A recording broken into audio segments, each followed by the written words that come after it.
The first leadership dilemma of spring is data versus instinct. Which is better?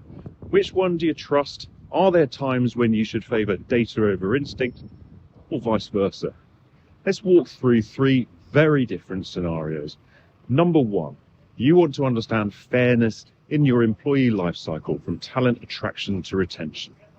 You might have your own conjecture about what's happening. You might even think your hiring process is fine. You're attracting good people. They stay for a while, move on. Don't we all?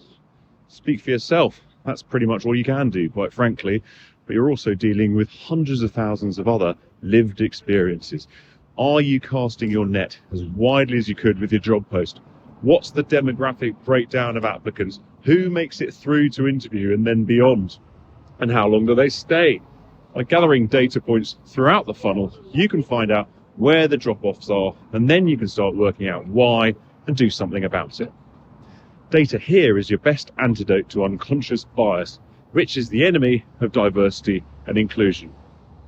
Number two, the Treasury recently released a report that trade with the EU had increased since Brexit. It was written using the Office for National Statistics data and focused on numbers called trade in current prices. By that measure, trade is up, because a shipment of gas in 2022 was worth a lot more than the same shipment in 2019, as you probably know. When you use the ONS's other metric, which is trade by volumes, it gives a different story. Exports are down, but imports are up. But if you were to compare EU-UK trade with EU trade with non-EU countries, you get another answer. Imports are down, but exports are up. Confused? I don't blame you. And that's because in this case, you've got data fighting data. And you need to ask the right questions of all that data to understand the real story. Check out Radio 4's More or Less programme on BBC Sounds for more on this one. And then finally, number three, you're lagging behind your competitors on your e-commerce numbers.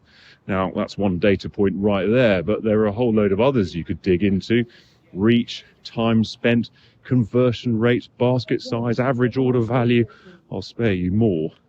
Why not see for yourself? Make like a customer rather than a loyal employee. Try and buy something.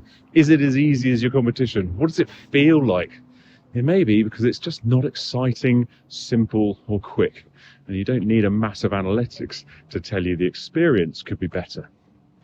In this case, instinct is the shortcut to a bunch of hypotheses you can examine further, prove and improve with data. So where does this all leave us? Well, I think that both data and instinct are useful tools, but it's which you use, how, and in what order that counts. And interestingly, there are times when using one over the other can be highly efficient, and others when it can carry a high price. Plenty of other ways to slice data versus instinct. Let me know what you think in the comments below.